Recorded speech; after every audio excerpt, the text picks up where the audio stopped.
Hello, magandang araw sa ating lahat. Okay, ngayon naman magtuturo ako sa inyo ng dual tab American Homes. Yung ating previous video, panoorin nyo na lang yung ating single tab. Connected lang din yon or nadagdagan lang siya ng dryer. Okay, ito yung ating American Homes na 6 kilogram. Okay, ito yung American Homes AWT 6216 AD twin tab washing machine. Wash rated capacity niya is 6 kg. Spin rated capacity is 3.6 kg. So 3.6 kg. Power supply 230 to 60 Hz. Power supply 230 volts 60 Hz.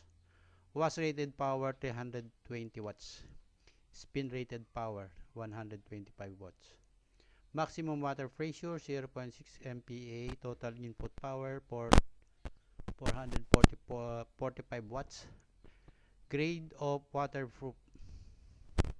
Okay, yan yung ating circuit diagram.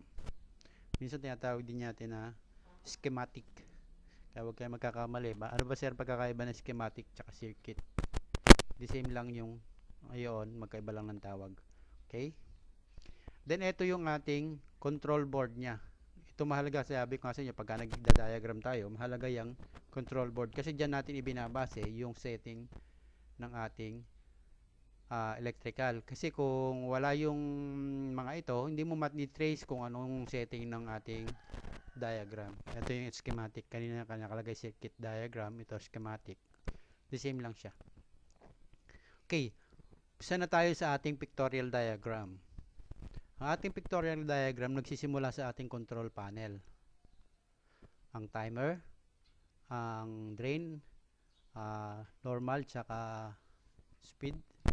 Then yung ating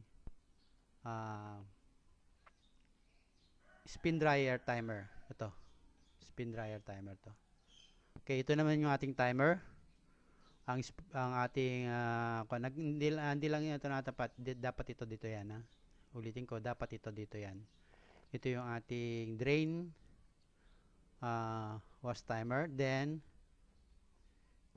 ito yung ating motor wash motor. Dinemo ko na ito sa inyo dati.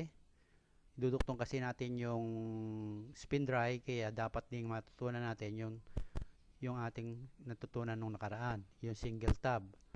Then yung ating capacitor, ang ating fuse, then ang ating service cord or yung plug.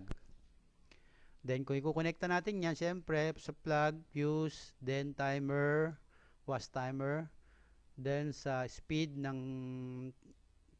speed saka drain na actually hindi timer, switch. Then papunta ulit sa timer, then sa wash motor, then capacitor, wash motor, capacitor, then line. Or yung dalawang contact natin, yung sinatawag natin nurok sa inyo dati, yung may hard na tuldok, ibig sabihin yun yung contact ito, walang contact ito. Then sa ating service plug, and then yung ating ground. Then kung iduduktong naman natin yung ating spin dry, siyempre kailangan natin spin dryer motor, ang spin dryer capacitor, at yung timer. Ito na yun, yung timer na to. Hindi lang ito tapat, ito talaga yung timer nya. Yan, tapat doon yan. And then kung wawiringan natin yan, siyempre paglagpas ng fuse, pagaling ng plug, kasi kung dito natin ilalagay yan, siyempre putok na yung fuse, gumagana pa yung timer natin or yung ating spin dry. And then paglabas ng spin dry, papunta na rin sa ating spin dry motor, and then dalawa rin ang galing spin dry motor papuntang capacitor, and then may common dyan, papunta naman sa common ng ating line 2, and then dalawang heavy dot, ibig sabihin contact yan. Ganyan lang ang connection yan. Okay, nakita nyo, nabuo na natin yung ating twin tab na American Homes. Ganyan lang siya pag nagkaroon siya ng tinatawag na spin dry, twin tab na siya. And then nakita nyo yung arrow na yan, ibig sabihin yung timer na to, ito yun. Kaya nga ito, dapat dito, inasug natin dito yan. Pero hindi ko na nagawa kasi ito yung dati nating single tab.